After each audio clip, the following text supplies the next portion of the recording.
আপনারা দেখছেন বাংলার আনন্দ, এগিয়ে যায়, এগিয়ে দেয়। এই মুহূর্তে বাংলার আনন্দ চ্যানেলে আমার সঙ্গে ফোন লাইনে আছেন পশ্চিমবাংলার রাজনীতিতে এবং ধর্মীয় কালচারও একটা বিতর্কিত চরিত্র, ফুরফুরা শরীফের চতুর্থ প্রজন্মের সন্তান এবং অনেক ইয়াং ছেলেদের কাছে বেশ জনপ্রিয় ব্যক্তি এই মুহূর্তে আব্বাস সিদ্দিকী সাহেব। আব্বাস সাহেব, বাংলার আনন্দ চ্যানেলে আসার জন্য আপনাকে স্বাগত জানাই। প্রথমে আমারও পক্ষ থেকে আপনাদের ধন্যবাদ।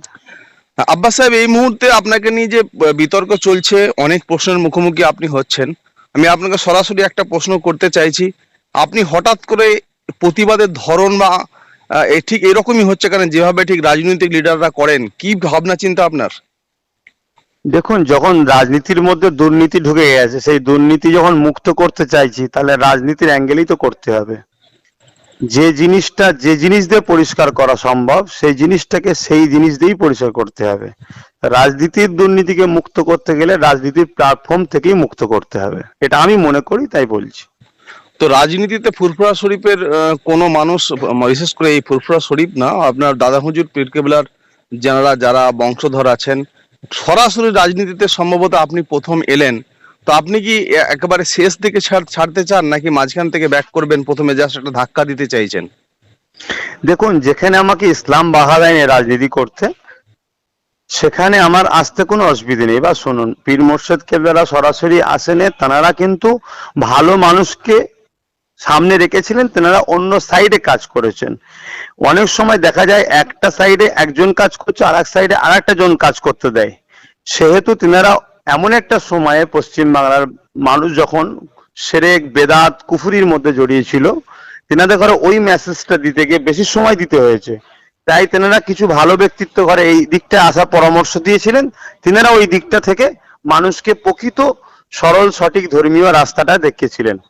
আর যে বললেন যে বীজখান থেকে ব্যাক করবেন কিনা, কোনো মতেই সম্ভব নয়। কারণ আমি চাই পশ্চিম বাংলা তথা ভারতবর্ষে একটা সাংবিধানিক মৌলিক অধিকার যে মানুষের আছে, সেই রকম একটা সুন্দর সমাজ ব্যবস্থা এবং দুর্নীতি মুক্ত একটা সমাজ তৈরি করতে।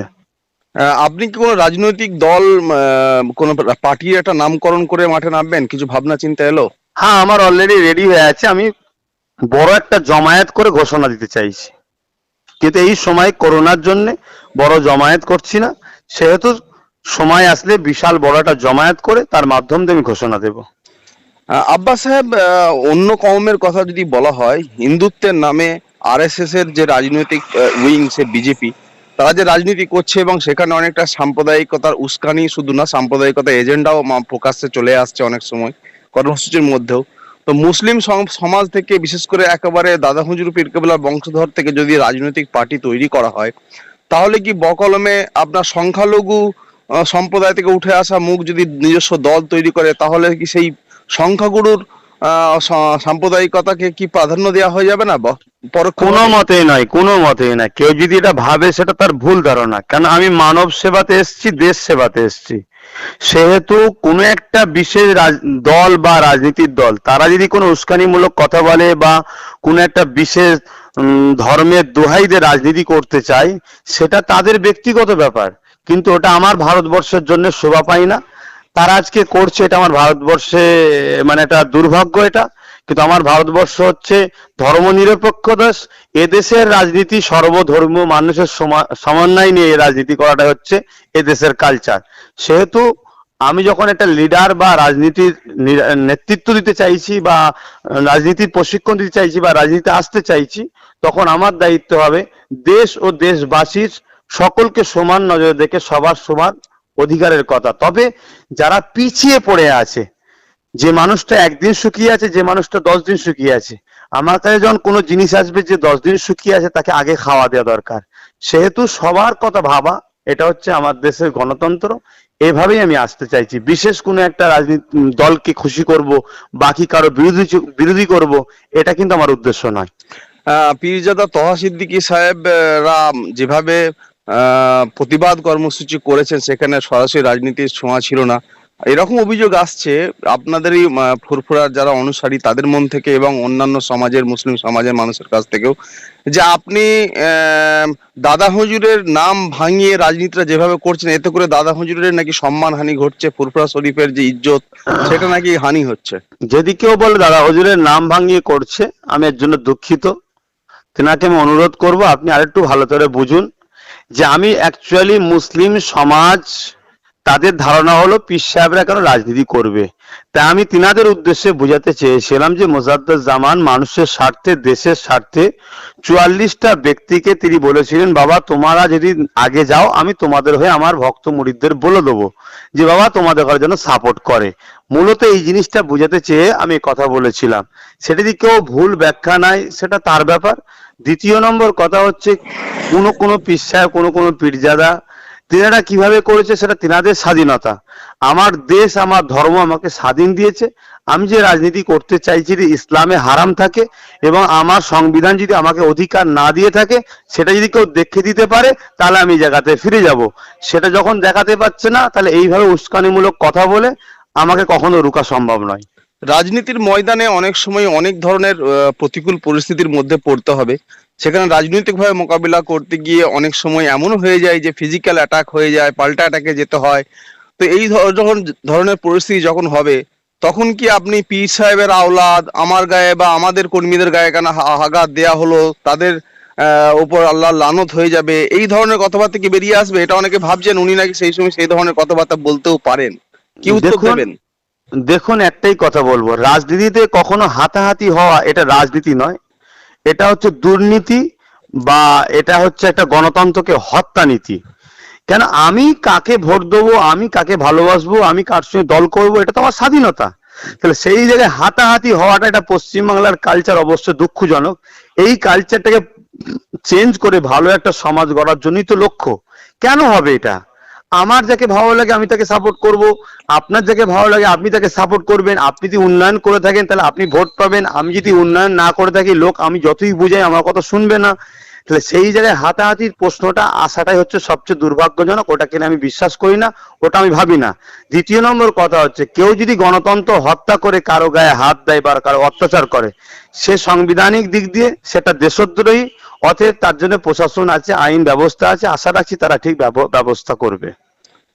বিরোধী দলের পক্ষ থেকে এই মুহূর্তে আপনার বিরোধী একেবারে প্রকাশ্যে যে নামটা উঠে আসছে সেই শওকত মোল্লা, তিনি তৃণমূল কংগ্রেসের বিধায়ক, এবং তিনি সরাসরি অভিযোগ করছেন আপনি নাকি কোনো বিরোধী দল, তিনি ইঙ্গিত করতে চেয়েছেন বিজেপি বা সিপিএম এই ধরনের দলগুলিকে, যে তাদের উস্কানিতে তাদের প্রত্যক্ষ বা পরোক্ষ মদতে নাকি আপনি এভাবে মুসলিম সমাজের মুসলিম ভোটটাকে বিভাজিত করে সেই বিজেপির মতো দলকে সামনে এবারে সুবিধা দিয়ে দিতে চাইছেন। তো এই ব্যাপারে আপনার উত্তর কি? ওটা ওনার স্বাধীনতা, ওনাকে দেশ বলার অধিকার দিয়েছে তাই বলছে। তবে ওনার কথাটা যদি মানুষ গ্রহণযোগ্য করে যে হ্যাঁ ঠিক, তাহলে মানুষ ওনার পক্ষে থাকবে। আর যদি ওনার কথাটাকে মানুষ মনে করে যে ও ফালতু বকছে, কেন ওই একটা সময় বামে ছিল, তারপরে এসেছে টিএমসিতে, কালকে নিজেকে বাঁচাবার জন্য ও আবার চলে যাবে বিজেপি, যদি আসে বিজেপিতে, যে অন্য কেউ আছে তাতে চলে যাবে, কেন ওকে নিজেকে বাঁচাতে হবে? কারণ বহুত ক্রাইম করেছে, বহুত অত্যাচার করেছে। অতএব উনি যেটা বলছে ওটা ওনার স্বাধীনতা, দেশ ওনাকে বলার অধিকার দিয়েছে। অতএব উনি বলছে, কিন্তু মানুষের উপর ছেড়ে দিন, মানুষ যেটা ভাববে। যদি ওনাকে সত্যবাদী মনে করে ওনার কথা নেবে, আর যদি মনে করে যে না উনি যেটা বলছে ভুল, তাহলে মানুষ আমার কথা নেবে। আব্বাস সাহেব, এবারে সরাসরি বিতর্কের বাইরে এবার একটু তথ্যগত কিছু আলোচনা আপনার সাথে করে নিই। দর্শকদের বা শ্রোতারা জানতে চাইছেন যে সিদ্দিকুল্লাহ চৌধুরী সাহেব, তিনি জমিয়ত উলামা হিন্দের একটা বড় সংগঠক ছিলেন, সর্বভারতীয় সংগঠক, যে জমিয়ত উলামা হিন্দ একটা সময় স্বাধীনতা সংগ্রাম করেছে। সেই পশ্চিমবাংলায় এত বড় একটা ব্যক্তিত্ব, যিনি একটা পিডিসিআই বলে নিজস্ব দল করেছিলেন, বদরুদ্দিন আজমলের এআইডিএফ এর সঙ্গে তিনি গাঁটছড়া বেঁধেছিলেন, কিন্তু আলটিমেট তিনি রেজাল্টটা কিন্তু পাননি। একেবারে জমানত জব্দ হয়েছে নির্বাচনে দাঁড়াতে গিয়ে নিজস্ব ব্যানারে, স্বাধীন রাজনৈতিক দল তৈরি করে। সেই জায়গায় তিনি কিন্তু সফল হননি পশ্চিমবাংলায়। এবার সে কারণে তিনি পরবর্তী সময়ে তৃণমূল কংগ্রেসের সঙ্গে যুক্ত হলেন এবং বর্তমানে মন্ত্রী আছেন। তো ভবিষ্যতে কি আপনি এই ইতিহাসটাকে, এটা একটা ইতিহাস, এই ইতিহাস থেকে কি শিক্ষা নিচ্ছেন, যে কিভাবে স্ট্র্যাটেজিটা তৈরি করলে যে সিদ্দিকুল্লাহ সাহেবের মতো মানুষরা ইন্ডিভিজুয়াল পার্টি তৈরি করে সংখ্যালঘু সমাজ থেকে এত বড় একজন সংগঠক হয়েও পারলেন না, আপনি কোন স্ট্র্যাটেজি করবেন আর কেন আব্বাস সিদ্দিকী পেরে যাবে, কি বিশ্বাস আপনার? দেখুন সংগঠনটা তো ওনার নয়, মৌলানা তাহের সাহেব হুম তিনি একজন খুব ভালো ব্যক্তিত্ব ছিলেন এবং খুবই ভালো মানুষ ছিলেন। ওনার পরিবারের সঙ্গে ওনার একটা আত্মীয়তা ছিল। সেই আত্মীয়তার দরুন উনি একটা সংগঠনের পদের দায়িত্ব পেয়েছিলেন। হুম অতএব এই পদটাই যতদিন বসেছিল মানুষ ওনাকে সম্মান করেছিল মৌলানা তাহের সাহেব তেনার মুখের দিকে তাকিয়ে। সেহেতু উনি যখন একটা নতুন রাজনীতি দল করতে চাইছে সেই জায়গায় উনি সাকসেসফুল হতে পারলেন না, কারণ লোকটা উনার নয়, লোকটা মৌলানা তাহের সাহেবের। হুম। কিন্তু আজকে যে জায়গাটায় আমি দাঁড়িয়ে আছি সেই জায়গায় লোকটা যেটা সেটা হচ্ছে আমার একজন মানে কি বলে আমার বেটা যান যাকে আমরা তেনারা বলি মুজাদ্দুজ্জামান দাদা হুজুর স্বাধীনতা সংগ্রামী তিনার। তো সেই জায়গায় দাঁড়িয়ে থেকে আমাদের সঙ্গে তেনাদের একটা খুবই আন্তরিকতা সম্পর্ক। বাংলার মানুষ বিশেষ করে মুসলিম দলিত আদিবাসী সমাজের সঙ্গে ধরে মানুষের আমাদের খুব আন্তরিকতার সঙ্গে ভালোবাসে। আর বিশেষ করে যদি মুসলমানের কথাই বলে মুসলিম সমাজও আমাদের ঘরে খুব আন্তরিকতার সঙ্গে ভালোবাসে। সেই জায়গায় আমাদের উপরে একটা সর্বদিক দিয়ে বিশেষ করে আমার উপরে সর্বদিক দিয়ে কোনো কথা বললে মানুষ একটা বিশ্বাস করে। এই বিশ্বাসের জায়গায় আশা রাখা যাচ্ছে। আর বিগত দিন যেভাবে এই কমটা বিশেষ করে মুসলিম সমাজ বলতে পারি সাথে সাথে আদিবাসী দলিত এসটি এসবি পিছিয়ে পড়া মানুষ যারা আছে যেভাবে বঞ্চিত হয়েছে তাদের একটা ধারণা আসছে যে একবার কমসে কম যেই ব্যক্তিত্বটাকে বিশ্বাস করা যেতে পারে সেই বিশ্বাসের জায়গা এবং তাদের দোয়া ভালোবাসার জায়গাতে আমি দাঁড়িয়ে আশা করছি ওনার সাথে আমার সাথে তুলনা করাটা হয়তো উনি অন্যদিকে হয়তো বড় মানুষ হতে পারে, ভালো মানুষ হতে পারে, কিন্তু আমার বর্তমান জায়গায় দাঁড়িয়ে আমি আশা রাখছি আমাকে সৃষ্টিকর্তার দয়াতে আমি কামিয়াব হব। আব্বাস সাহেব আর একটা মানে অঙ্ক একটা ম্যাথামেটিক্স যদি এই মুহূর্তে দেখা হয় পশ্চিমবাংলার বুকে সংখ্যালঘু সমাজ 28% থেকে 30% হবে। সংখ্যালঘু সমাজের সবাই কিন্তু ফুরফুরার ভক্ত বা আব্বাস সিদ্দিকের ভক্ত নন। সংখ্যালঘু 28%-এর মধ্যে মানছি যদি 50%ও হয় তাহলে 14 কি 15% তারা হয়তো দাদা হুজুর পীর কেবলার ভক্ত। আর দাদা হুজুর পীর কেবলার 40% মুসলমান যে সবাই আব্বাস সিদ্দিকীর ভক্ত হবেন তাও নাও হতে পারেন, কারণ অনেক পীর সাহেব আছেন, অনেক আপনাদের বংশের মধ্যে অন্যান্য মানুষের ফলোয়াররা আছেন। তো এইভাবে ভাঙতে ভাঙতে ভাঙতে ভাঙতে খুবই কম সংখ্যক মানুষ কিন্তু আব্বাস সিদ্দিকীর ভক্ত হয়ে যাচ্ছে। তাহলে এই কম সংখ্যক মানুষকে নিয়ে সিদ্দিকুল্লাহ সাহেবের এই পরিণতি ইতিহাস থাকা সত্ত্বেও সর্বভারতীয় ক্ষেত্রে আসাদুদ্দিন ওয়াইসিকে দেখা যাচ্ছে অত তুখোর বক্তা অত ভালো সংগঠন কিন্তু সেভাবে দাঁত ফোটাতে পারছেন না, অন্তত অন্য রাজ্যে গিয়ে নিজের রাজ্যের কিছুটা অংশ বাদ দিলে। তো সেই জায়গা থেকে আপনি আপনি এতটা আত্মবিশ্বাসী, কি বলবেন আরেকবার? হ্যাঁ, আমার বিশ্বাস আছে যে কেন আমাকে শুধু এই মুহূর্তে আমার যে লক্ষ্য বা এজেন্ডা যেটা সেটা তো শুধু মুসলিম সমাজকে নিয়ে নয়। সেই জায়গায় দেখা যাচ্ছে আদিবাসী দলিত ভাই বোন দাদা যিনারা আছেন তারাও আশা রাখছি, আমি আশা রাখছি তিনারাও আমাকে সাপোর্ট করবে, কারণ তিনারাও ভাবছে 34 বছর বাংলার মুখ্যমন্ত্রী তো কোনো মুসলিম হয়নি, তাহলে আমাদের যে ক্ষতি এর জন্য তো মুসলিম দোষী নয়। সেই জায়গাটা মুসলিম জায়গাটা না দেখে তিনারা ভাবছে একটা ভালো নেতৃত্ব। সেই জায়গায় আমি যেভাবে বিগত দিন তাদের সুখে দুঃখে দাঁড়িয়েছি আগামী তো দাঁড়াবার জন্য অঙ্গীকারবদ্ধ হয়ে আছি। আশা রাখছি তেনারা আমাকে বিশ্বাস করছে বা সন্তানের মতো বা ভাইয়ের মতো ভালোবাসছে। তাদের এই ভালোবাসার উপর আমি বিশ্বাস করছি হয়তো আমি কামিয়াব হতে পারি। শেষ প্রশ্ন আপনাকে করি, সাবলীল ভাবে উত্তরটা দিচ্ছেন, ভালো লাগছে আপনাদের আমাদের দর্শকদের নিশ্চয়। সেটা হচ্ছে যে ধন্যবাদ। হ্যাঁ, সেটা হচ্ছে যে আমি শেষ প্রশ্ন আপনাকে করছি যে এই যে মানে বিজেপি ভার্সেস তৃণমূলের প্রধান দুটি দলের রাজনৈতিক লড়াই হতে চলেছে এখনো পর্যন্ত যা খবর, 3 নম্বর শক্তি হিসেবে বিজেপি সিপিএম এবং কংগ্রেসের যদি জোট হয় সম্ভবত হচ্ছে, এবং তারপর যদি আপনি আবার সংখ্যালঘু সমাজ থেকে একটা দল গড়ে বা অন্য কোনো দলের সঙ্গে যদি গাঁটছড়া বেঁধে লড়াই করেন, সংখ্যালঘু ভোট 28% যদি ভাগ হয়ে যায় তাহলে সত্যি তো বিজেপির পক্ষে সুবিধাজনক পরিস্থিতি হয়ে যাবে। আর বিজেপি যদি ক্ষমতায় আসে তাদের তাস যেগুলো লোকানো তাস আছে তা সেটার জন্য কি সংখ্যালঘু সমাজ বিরাট ক্ষতিগ্রস্ত হতে পারে না? তখন কি আপনি পরবর্তী সময়ে হাত কামড়াতে হতে পারে আপনাকে? আপনি যে মনে করেন বিজেপি সংখ্যালঘুদের দুশ্মন তাহলে আমার এই জায়গায় কোনো বলার কিছু নাই। আর বিজেপি যদি সমস্ত ভারতবাসীর গরিবদের ওপরে কিছু ক্ষতি করছে এটা যদি বলেন তাহলে আমি একটা কথা বলবো, তাহলে সবার উচিত বিজেপিকে রোকা, আমার একা নয় সবার উচিত। দ্বিতীয় নম্বর কথা, তাই তো আমি দিদিমণিকে বলেছিলাম যে আমি 44 জায়গা আমাকে 44টা সিট দিন, যে 44 জায়গায় আমি দেবো ওই 44 জায়গায় আপনি সিট দেবেন না, অর্থাৎ সিট অ্যালায়েন্স করবো, বাকি জায়গায় আমি আপনার হয়ে লড়বো। তাহলে এই বৃহৎ একটা স্বার্থে এই শক্তিটাকে রক্ষার জন্য আমি এই প্রস্তাবটা দিয়েছিলাম। যাক, তিনি জানি না কেন মানছে না বা মানবে কি তেনার ব্যাপার, তবে আমি এতটুকু বুঝি, এটা আমার গণতান্ত্রিক অধিকার, আমার সংবিধানের অধিকার। আমার মা, বেটি, বোন, আমার আমার আদিবাসী দলিত ভাই বোন, এদেরকে বাঁচাবার জন্য আমার দায়িত্ব আছে, একটা চেষ্টা আমি করব। দ্বিতীয় নম্বর কথা হচ্ছে, আমি তো সর্বসময় কোনো না কোনো একটা জায়গাতে অ্যালায়েন্সে আসতে চাইছি, কারো না কারোর সঙ্গে একটা জোটবদ্ধ হতে চাইছি। সেই জায়গায় আশা রাখছি সময় আসলে দেখা যাবে আমরা জোটবদ্ধ হয়েছি। 3 নম্বর কথা হলো, বিজেপি চলে আসবে, এই কথাটা যেন আমাকে বড় হাস্যকর লাগে, কেন অলরেডি পশ্চিমবাংলায় বিজেপি চলে এসেছে। এবং এই আসার জন্য আমাকে যদি প্রশ্ন করেন যে কাকে দোষারোপ করছেন, আমরা বিগত দিন দেখেছি 34 বছর বামফ্রন্ট ছিল, তাহলে সেই জায়গায় বামফ্রন্টের আমলে কিন্তু বিজেপি সেইভাবে দবদবা বা বারবারন্ত করতে পারেনি। কিন্তু যখন 2011 থেকে আমরা ভালোবেসে দিদিমণিকে 211টা কম বেশি সিট দিলাম, তারপর থেকে আস্তে আস্তে দেখা যাচ্ছে পঞ্চায়েত ভোটে বিরোধী শূন্যের নামে বাম কংগ্রেসকে পিটলো, কিন্তু বিজেপি নমিনেশন দিচ্ছে, বিজেপিকে রুকলো না। তাহলে কোন একটা জায়গায় আমার মনের মধ্যে খটকা লাগছে, দিদির জন্য কি তাহলে বিজেপিটা বিরোধী নয়? 3 নম্বর কথা, আনন্দবাজার পত্রিকায় দেখেছিলাম বিজেপি দিদি বলেছিল যে বিজেপিকে ফন্ডে এনে লড়বো, সেই একটা জায়গায় আমাকে কোনো জায়গায় খটকা দিচ্ছে। তাহলে বিজেপি কি বকলমে দিদিমণি আনছেন নিজের কোনো স্বার্থে? 4 নম্বর আর একটা বিষয় হচ্ছে এটাই যে অলরেডি 2019-এ আমি তো সিট দিইনি, তারপরও বিজেপি 18টা পেলো, ওটা তাহলে কে ভোট ভাগ করলো? তখন তো আমি ভোট সিট দিইনি। এসব জিনিস দেখে আমি একটা জিনিস বুঝেছি, সেটা হলো এটাই যে যখন আমি মরছি, আমি একবার আমার সংবিধান ও গণতান্ত্রিক পদ্ধতিতে জাতি ধর্ম বর্ণ নির্বিশেষে সমস্ত মানুষকে সাথে নিয়ে একবার চেষ্টা করা দরকার দেশ ও দেশের সংবিধানকে বাঁচাবার জন্য এবং নিজের মৌলিক অধিকারকে বাঁচাবার জন্য, লড়ে কমসে কম মরি।